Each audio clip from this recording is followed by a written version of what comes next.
अरे नमस्कार साहेब. हा नमस्कार. तुम्ही आणि गाडी इथे म्हणजे माया मॅडम इकडेच आल्यात का? त्या काय बोलल्या नाहीत, पण राधिका मॅडम इकडेच राहतात ना, बहुतेक तिकडेच गेले असतील. हां हां ठीक आहे. तुम्ही या, चहा पिऊन या, वेळ लागेल अजून. या. हो साहेब.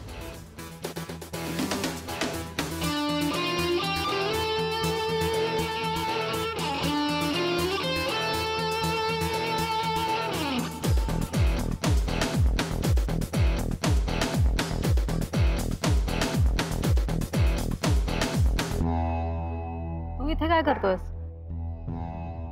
नाही, हा प्रश्न ऍक्च्युली मी तुला विचारायला हवा ना. तू इथे काय करतेस? घरातून काहीतरी महत्वाची मीटिंग आहे म्हणून निघाली होतीस, पण इथे काय करतेस? अरे मी सॅमीला भेटायला आले होते. कशाला? कशाला म्हणजे? विसरतोयस का? सौमित्र आपल्या एसबी ग्रुप ऑफ कंपनीच्या बोर्ड ऑफ डिरेक्टरच्या पॅनल मध्ये.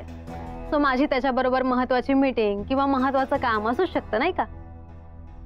आणि अपार्ट फ्रॉम दिस, मित्र आहे तो माझा. मी त्याला कधीही आणि कुठेही भेटू शकते. गुरु, तू इथे काय करतोय? पाठलाग करत आलास माझा? पाठलाग?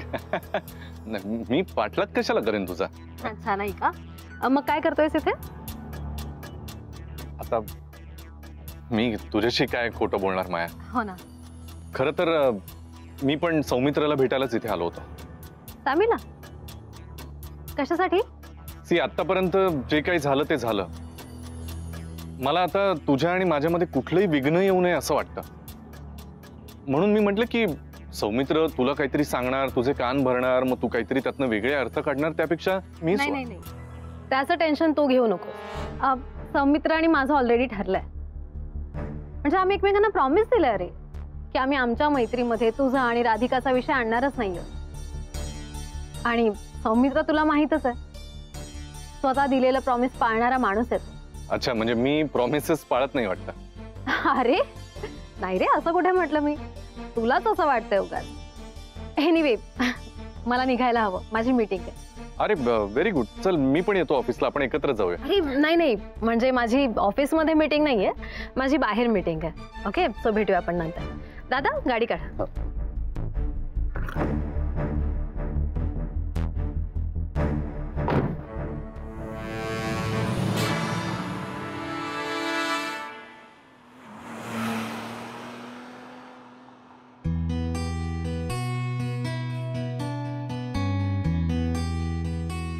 शाबास रघु, छान काम केलंस.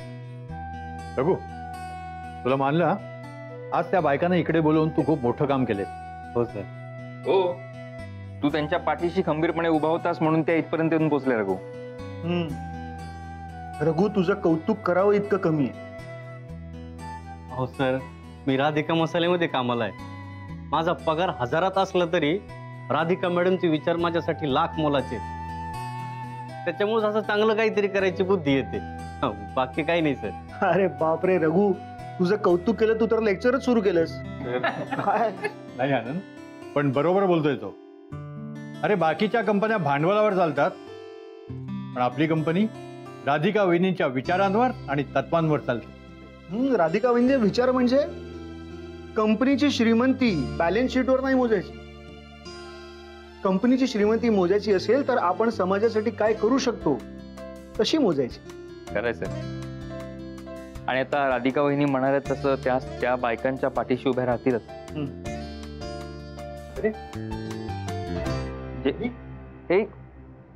जेनी, रघु, जेनी काय? एक मिनिट, पाणी दे, पाणी दे. तू रडतेस का? जेनी, पाणी. हळू हळू हळू. काय झालंय?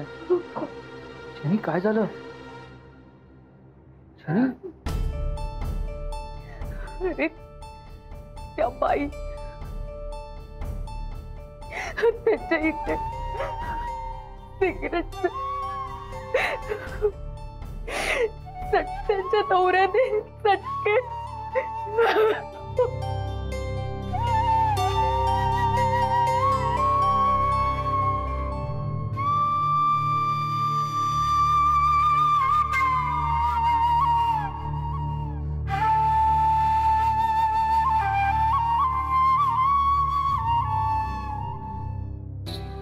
काय हे सगळं?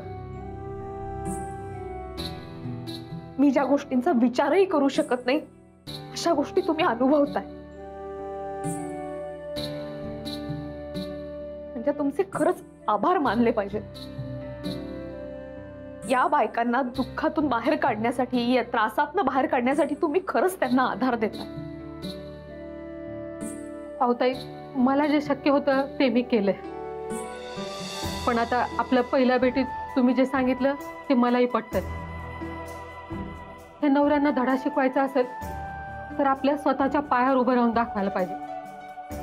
आपण जेव्हा आपल्या स्वतःच्या पायावर उभं राहू तेव्हाच हे अशा लोकांना त्यांची लायकी कळेल बघा. आता फक्त तुम्ही पुढे काय करायचं तेवढं सांगा. सांग.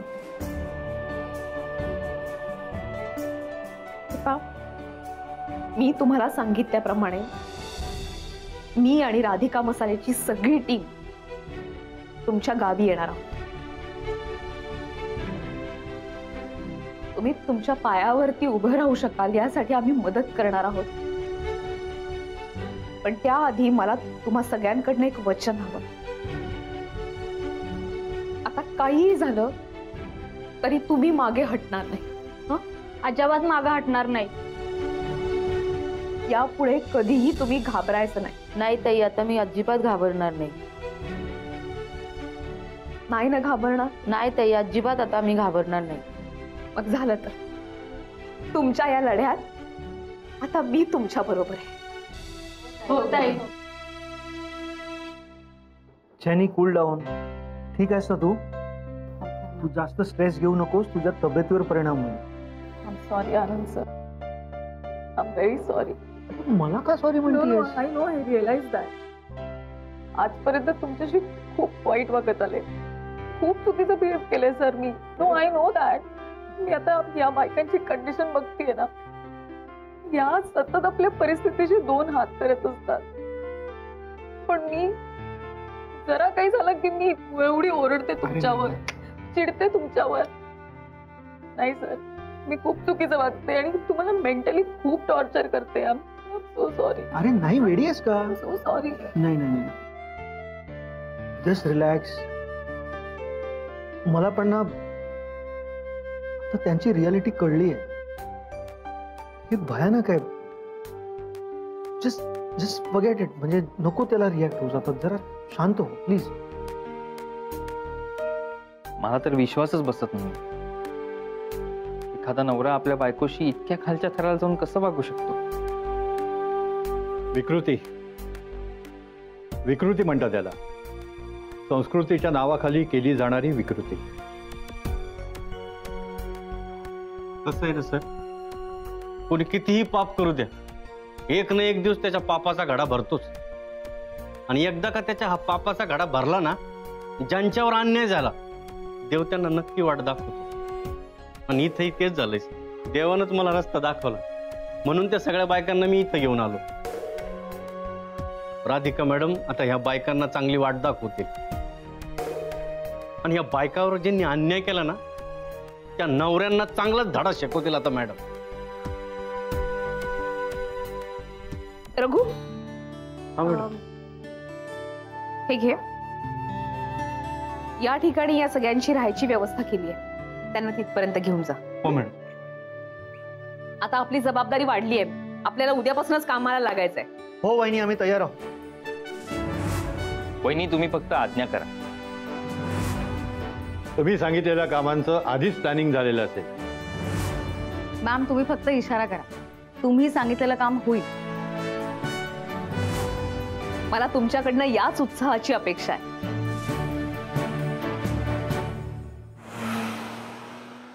When you call me señorita. अरे वा, काय साफसफाईची कामं चालली आहेत वाटतं. नाही सॉरी, दार उघडवतो म्हणून आलो. हा डायरेक्टली, नाही तर येतो मी नॉक करून जनरली. काय पण मजा वाटते ना. नाही जनरली आपल्या बायकोला आपण मिठीत ठेवायचं असतं, आपण बायकोच्या मुठीत राहायचं नसतं. तुला काय कळणार म्हणा. पण किती इंटरेस्टिंग आहे ना. म्हणजे तिकडे ती राधिका वेगवेगळ्या मीटिंग, सेमिनार्स आणि काय काय करत असेल, आणि तू बसलायस इथे घर आवरत, फडका मारत. अच्छा, किचन मधली पण राहिली आहेत का कामं? हा, भाज्या बिज्या चिरलेल्या दिसत आहेत. अरे वा, सगळा स्वयंपाक पण मॅडम सर स्वतः तुम्ही करणार? सगळं झालं, सगळं. पण सगळं झालं? सगळं झालं. अरे क्या बात. ए पण मी एक ना आउट ऑफ क्युरियोसिटी एक विचारतो. हा, बोल ना. म्हणजे जनरली बघ ना, नोकरीवर जाणाऱ्या नवऱ्यांना बायका आपल्या फोन करून विचारतात, काय हो आज कुठली भाजी करू, हा आज काय स्वयंपाक करू, काही कळतच नाहीये. असं तू पण करतोस का तिला फोन? म्हणजे काय विचारतो मी प्रत्येक गोष्ट विचारतो राधाला. तुला माहितीये का, ती ऑफिसला निघाली ना की मी तिला हेही सांगतो की कुठला ड्रेस घालून जा, कुठला छान दिसेल. तुला खरं सांगू गुरु, मला खरं तर ना केस विंचरून द्यायला पण आवडली असते, म्हणजे वेणी वगैरे घालून द्यायला. पण हल्ली ती वेणी घालत नाही ना. म्हणजे आवडली असते, तिने वेणी घातली तर कसं तुझ्यासारख्या पुरुषांवर अशी उडवता आली असते ना, म्हणून. वा वा, व्हेरी फनी. आठवतंय ना, मलाही आठवते ती वेणी. कॉलेजच्या दिवसांमध्ये असायचीच, उडवायची ती. आणि तिची वेणी जेवढी फेमस होती त्यापेक्षा तू तिच्या भोवती किती पिंगा घालायचास हे जास्त फेमस होतं. नाही पण मी आधी पटवली तिला म्हणून तुझा प्लॅन फसला ना सगळं. पण नंतर तू ते केलंच, सगळा सूड उगवलंसच. हा, पण आता मला काही घेणं देणं नाही. त्या राधिकाशी मला काही घेणं देणं नाही. तिचा आणि माझा काही संबंध नाही, तुला तर माहितीच. गुरु, किती बोलतोयस तू? तुझा मुद्दा काय, का आलायस तू इथे? तोच सांगायला आलोय ना इथे. हे बघ, शनायाच्या लग्नामध्ये जे काही झालं हे तुला माहितीये आणि मला माहितीये. हे जर तुझ्याकडून मायाला कळलं तर माझ्यासारखा वाईट कोणी नसेल. नाही, आतापर्यंतचा गुरुनाथ वेगळा, यापुढे तुझी अशी वाट लावेल ना तर तुला मी हे असलं टेबल पुसायच्याच लायकीचा ठेवेल, कळलं? मला ना तुझ्याकडे बघून कधी कधी खूप आश्चर्य वाटतं गुरु, की एवढा माच कुठून आला रे तुझ्या? राधिकाने तुझी सगळ्यांसमोर धिंड काढली, त्या शनायाने सगळ्यांसमोर अपमान केला तिच्या लग्नात, तरी सुधरत कसं नाहीयेस तू? आणि कसला माज आहे तुला एवढा? आणि राहिली गोष्ट मायाला सांगायची, मला तिला सांगायची काहीही गरज नाही. तू प्रेम करतोस ना तिच्यावर, पण अजून ओळखलं नाहीयेस तिला नीट. माया खूप हुशार मुलगी आहे गुरु, खूप smart.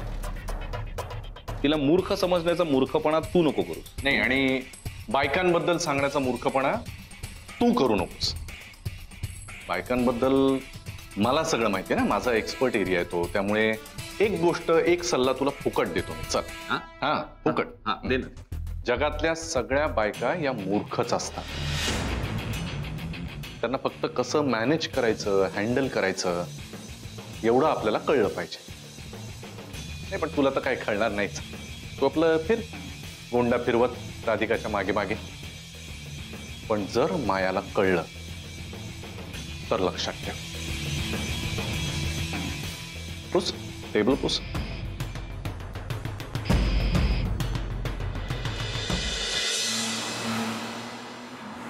Sir, don't you worry about it.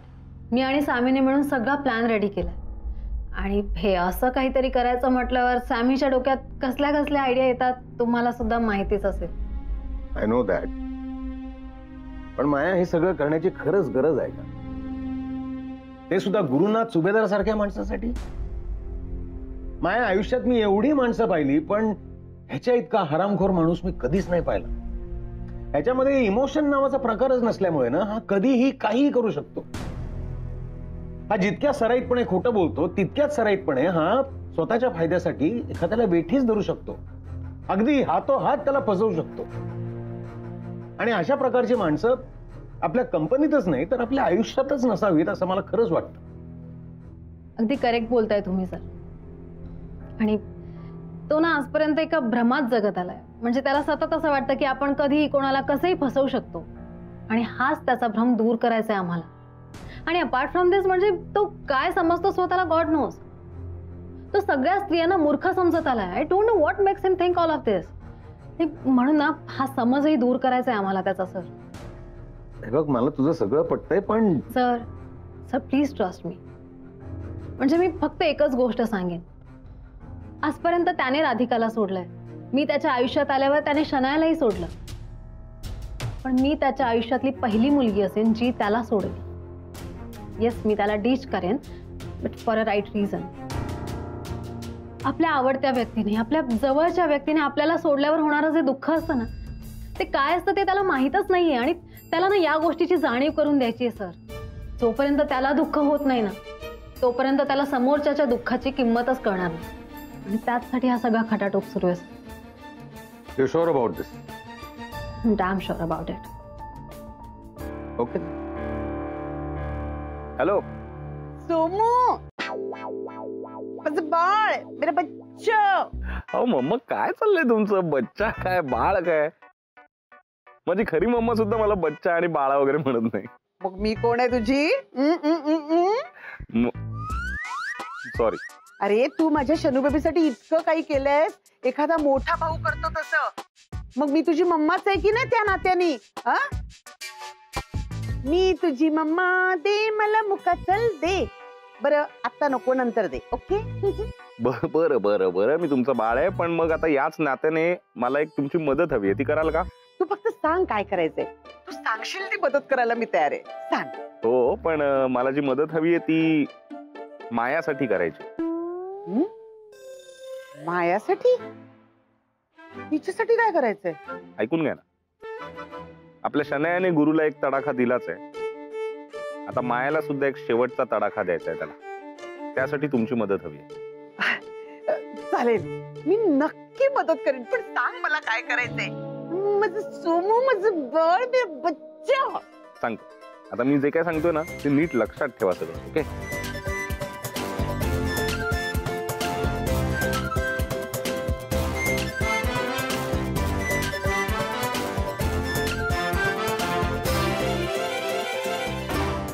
याला काय अर्थ आहे?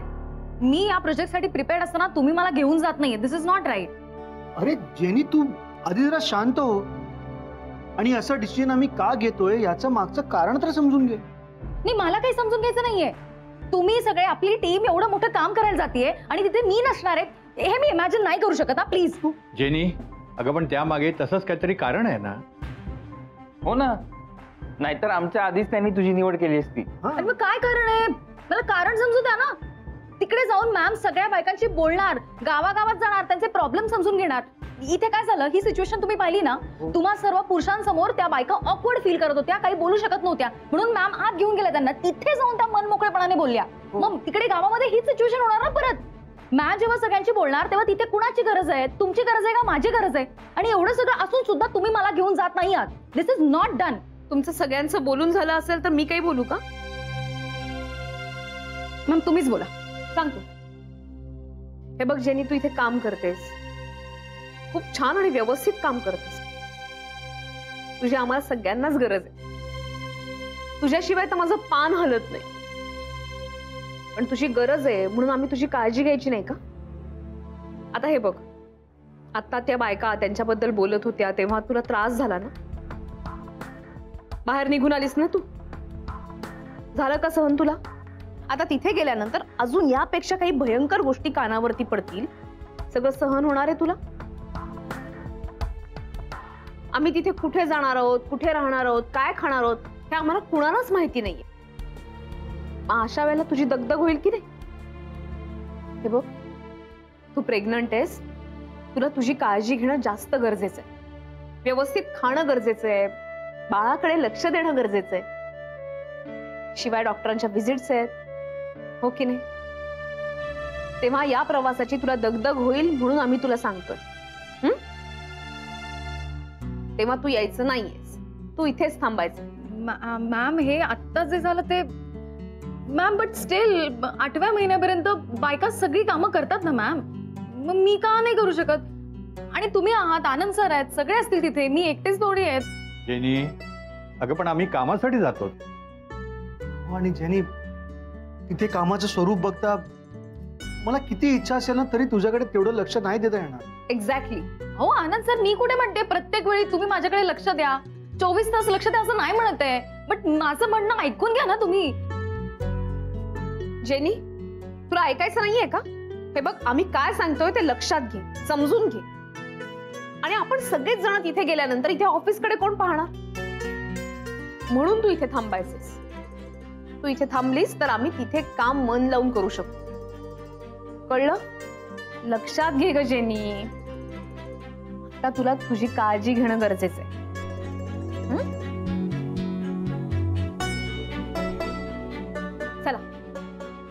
आपण आपल्या कामाला लागूया.